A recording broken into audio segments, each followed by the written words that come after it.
Hi மக்களே, this video sponsored by பைமோட். நம்ம வீட்டுக்கு உபயோகப்படுத்துகிற எந்த ஒரு ப்ராடக்டாக இருந்தாலும் நம்ம இந்த ஆப்பில் பர்ச்சேஸ் பண்ணோன்னா நம்ம எப்பயுமே வாங்குகிற ப்ரைஸை விட இங்கே 20% கம்மியாக தான் இருக்கும்.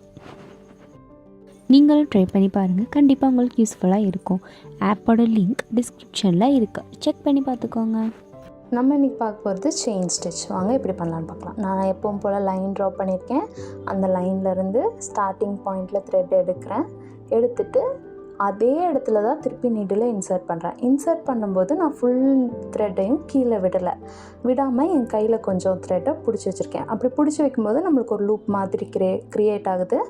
அந்த லூப்பில் நான் கீழே கொண்டு போன நீடில் இருக்குல்ல, அதை மேலே எடுக்கிறேன். கொஞ்சம் கேப் எடுத்துகிட்டு இந்த கையில் வச்சுருக்க த்ரெட்டை விட்டுறேன். அப்படி விடும்போது அது டைட் ஆகி நம்மளுக்கு செயின் ஃபார்ம் ஆகுது. இப்போது நான் திருப்பி சொல்கிறேன், நல்லா கேட்டுக்கோங்க. நம்ம நீடில் எடுக்கிறோம்.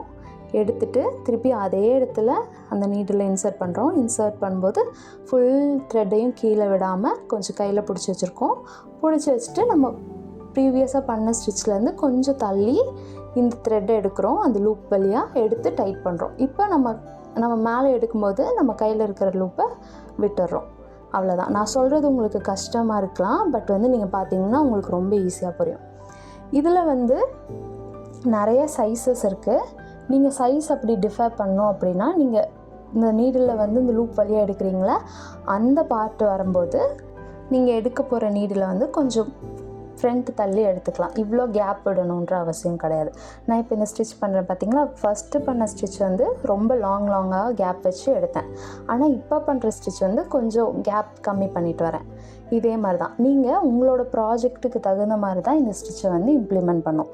சில இடத்துல இந்த ஸ்டிச் ஃபஸ்ட்டு போட்ட மாதிரி பிக்காக போட வேண்டியது வரும். அப்படி நீங்கள் போடும்போது நீங்கள் லென்த் ஜாஸ்தி வச்சு எடுத்துக்கலாம். சில இடத்துல இப்போ நான் போடுற ஸ்டிச்சை விட ரொம்ப சின்னதாக போட வேண்டியது வரும். அந்த டைமில் நீங்கள் சின்னது பண்ணிக்கணும்.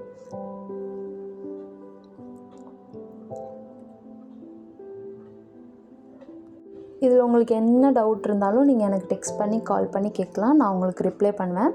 அது சின்ன டவுட்டோ பெரிய டவுட்டோ நீங்கள் எதுவும் வரி பண்ணிக்காதீங்க. அதேமாதிரி டவுட் வச்சுட்டு எப்போவுமே ஒர்க் பண்ணாதீங்க. இப்போ பார்த்திங்கன்னா, நான் செகண்டாக பண்ண ஸ்டிச்சை விட இது இன்னுமே சின்னதாக எடுக்கிறேன். அதுக்கான ரீசன் என்னென்னா, நான் கேப் இன்னும் கொஞ்சம் கம்மி பண்ணியிருக்கேன். இப்படி நீங்கள் கம்மி பண்ண அந்த ஸ்டிச்சோட சைஸஸும் கம்மியாகிட்டே வரும்.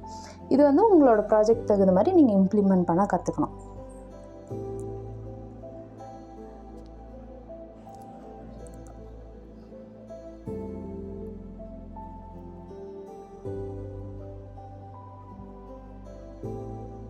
இதில் எல்லோரும் மேஜராக பண்ணுற மிஸ்டேக் என்னென்னா, நீங்கள் அந்த த்ரெட் எடுக்கிற இடத்துலையே இன்சர்ட் பண்ணணும். அப்படி இன்சர்ட் பண்ணாமல் கொஞ்சம் தள்ளி இன்சர்ட் பண்ணிங்கனாலும் அது கொஞ்சம் பார்க்குறக்கு ஆக்வர்டாக இருக்கும்.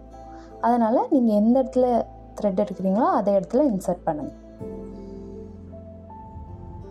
இந்த ஸ்டிச் நம்ம எப்படி எண்ட் பண்ண போகிறோம் அப்படின்னா, நம்ம ஒரு லூப் எடுத்துகிட்ருக்கோம்ல, அந்த லூப் எடுக்காமல் நம்ம எந்த இடத்துல த்ரெட் எடுத்தோமோ அதை பக்கத்தில் இன்சர்ட் பண்ணி க்ளோஸ் பண்ணிடணும். அதாவது இவ்வளோ நேரம் நம்ம அதே இடத்துல இன்சர்ட் பண்ணிட்டு இருந்தோம், அந்த மாதிரி பண்ணாமல் நம்ம ஸ்டிச்சுக்கு வெளியே இன்சர்ட் பண்ணோம். அவ்வளோதான்.